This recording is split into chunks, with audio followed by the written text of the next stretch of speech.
Ang pahayag ni Vico Soto dito sa Pogo, ibang-iba sa pahayag ni Digong. Tinalo ka pa ng bata. Kabata-bata pa, kung totoosin, apo mo na lang itong si Vico Soto. Pero tinalo ka pa sa pag-iisip. Tinalo ka pa. Ikaw, itong si Digong, ang sinasabi, maganda yung Pogo dito sa Pilipinas. Maganda, malinis, nakakatulong sa ekonomiya. Talaga ba? Nakakatulong sa ekonomiya o nakakatulong sa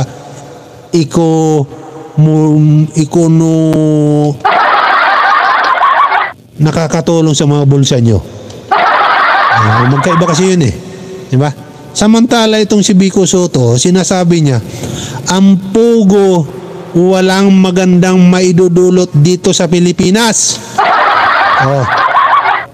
Tinalo ka pa ng apo mo. Ganun tong katalino pala ito si Digong. Grabe. Yung katalinuhan niya sa probinsya, dinala sa nationwide. Ayun, bumagsak. Yung masasabi ba natin na matalino ba yung patayin yung drug addict? Katalinuhan ba yun?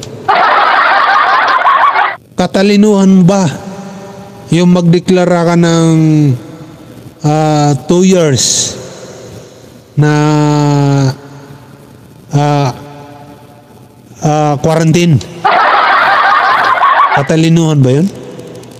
Katalinuhan ba yung takutin mo yung mga politiko kapag hindi sumasangayon sa'yo?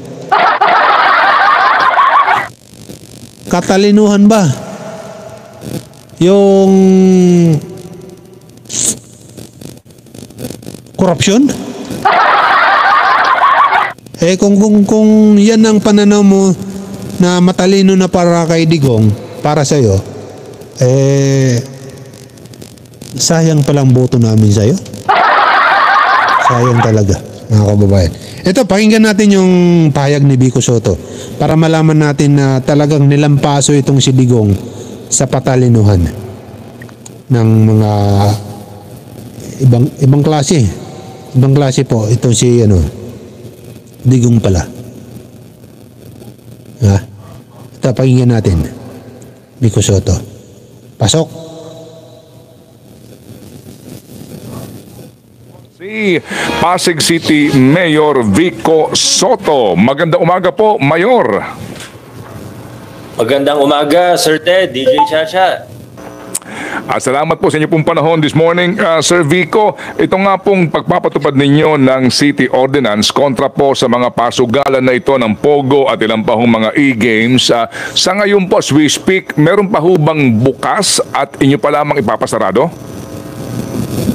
Sa ngayon po, sa pagkakaalam ko, wala na. Naubos na namin. Nung last week... Beral mo, umpisa pa lang ng pagsasalita, naubos na agad. Tatang, Digong, tinalo ka ng apo mo. Ganyan mag-isip itong batang to. Diba? Matanda pa nga ako dito eh. Ito ka Vico Soto, 30 years old lang to eh. Samantala ko 31. Matanda pa ako dito. Pero mo ganito na mag-isip. Ubos yung Pogo sa Pasig. Samantala si Digong pinapasok lahat sa Metro Manila.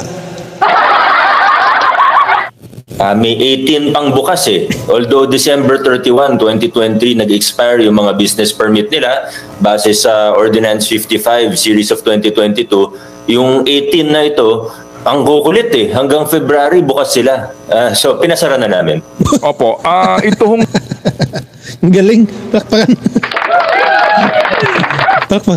Mabuti na lang pala nanalo itong si Vico Soto sa Pasig.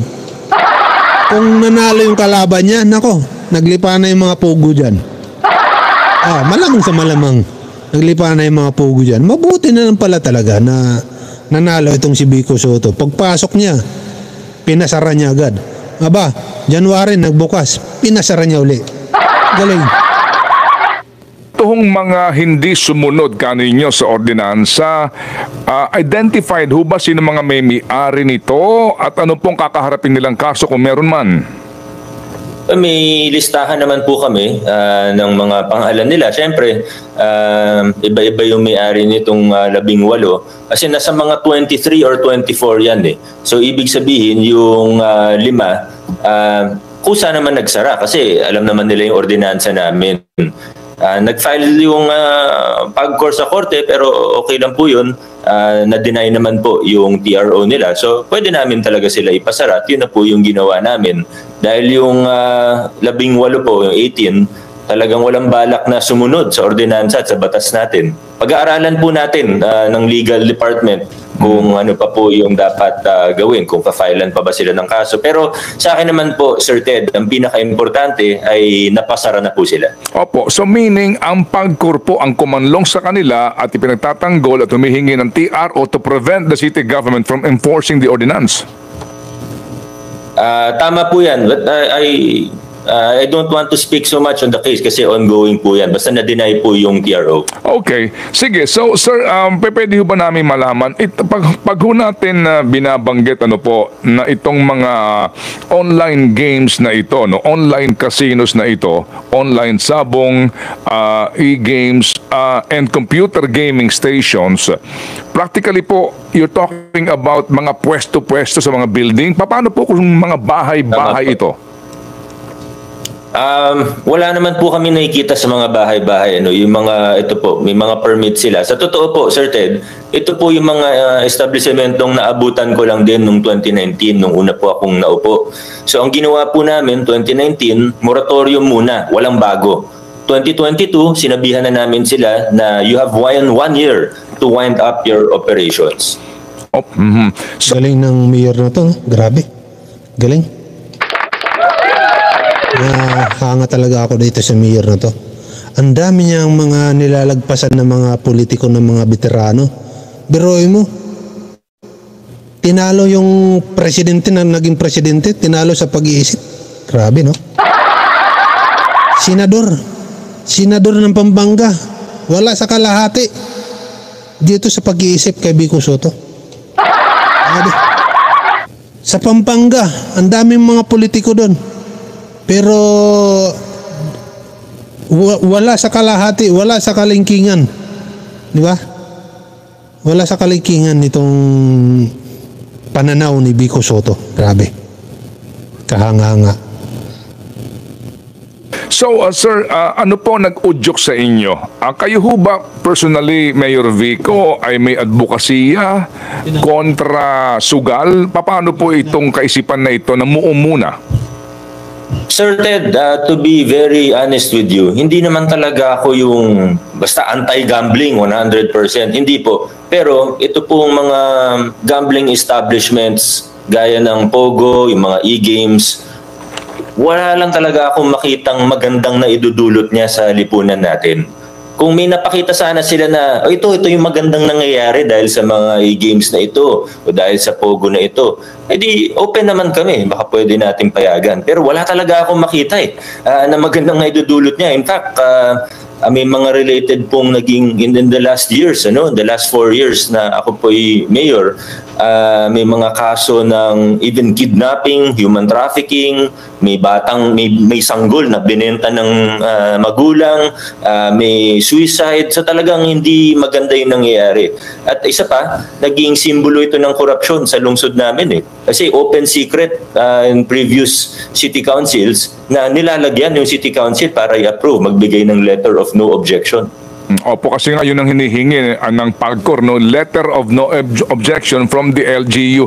So sir, sa usapin po ng kita para po sa gobyerno, ito kasi pinapangalandakan din usually ng PAGCOR, no? Mawawalan ng malaking kita ang gobyerno dito. Sa inyo ho ba meron kayong komputasyon more or less magkano ang mawawala kung sakasakaling man po? Diyan ang hinahabol ni Digong. Ito, sabi niya, malaki ang kita ng Pogo dyan. Kaya malaking maitutulong niyan sa Pilipinas. Ang tanong na lang natin dyan, Digong, kumita ba talaga ang Pilipinas dyan? Kasi ang balita natin, napunta lang kung kani-kanino. Wala talaga kinita dyan yung Pilipinas. Diba? Kaya bakit natin nahabulin yan? Tulad dito, si Vico Soto. Anong nangyari dito mga kababayan? Kahit milyon ang kinikita, hindi niya pa rin hinayaan. Kasi malaki ang kapalit niyan. Mga sindikato, maglilipana, mga kung ano-ano pang mga krimen. Di ba? Ewan ko naman dito kay Digong bakit ganun mag-isip tong taong to. Nasa milyon din po, Sir Ted. Pero hindi naman siya ganun kalaking mawawala sa city government. Mas marami yung ill effects na mawawala. So you're saying na between money and the social cost nito, mas matimbang yung social cost, Mayor? Tama po, Sir Ted. Alright, kapag pinag-usapan natin yung computer gaming stations, ano ho ito, sir? Annalyn Timbal. Namimiss mo siguro ako, no? Namimiss mo yata ako, eh. Bakit naman ako magpapaliwanag sa'yo? Ex ba kita? Specifically, as in, ito yung may mga taya o paano yung mga basic computer games lang po na meron ding mga usually po kapustahan sa kabila, pati ho yung damay dito? Opo, yung mga e-games, pati po yung mga e-bingo, e-games. Sari-saring games yan, hindi ko rin naman siya kabisado, pero malalaki din po yung nagiging taya ng mga tao dito at maraming nalululong talaga sa bisyong ito. Opo, sige po.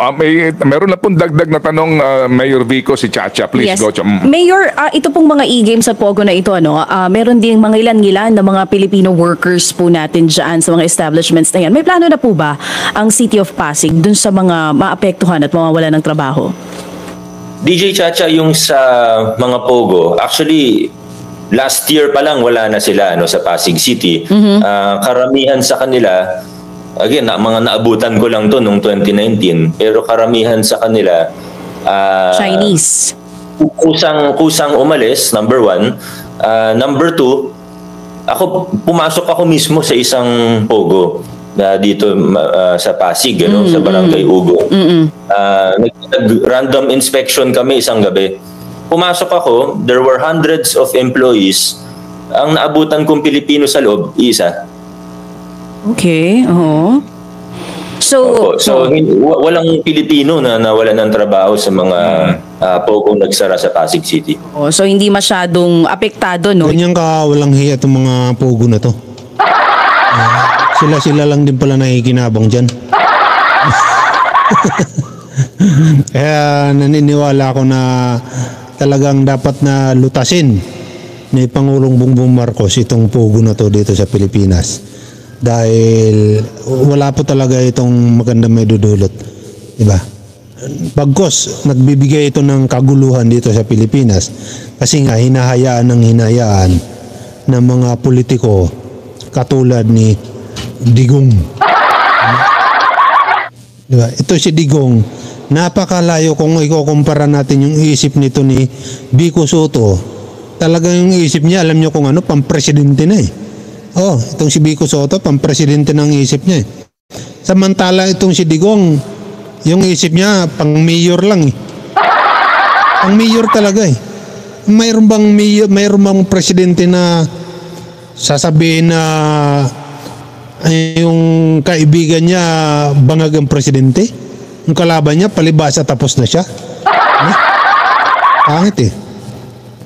Yung mga Filipino workers dyan, dahil base nga po sa pag-i-inspection ninyo, iisa lamang dun sa 100 na nakita ninyo. Opo, ilang daan po yun. Hindi ko po sila nabilang. Naabutan ko sila. Kakapal ng mga stock ng cellphone, ng phone card, di malaman kung anong ginagawa. Tsaka, yung permits nila, BPO lang. Nabanggit nyo nga po yan doon sa Pero ilang wala na naman sila, so okay na po yun.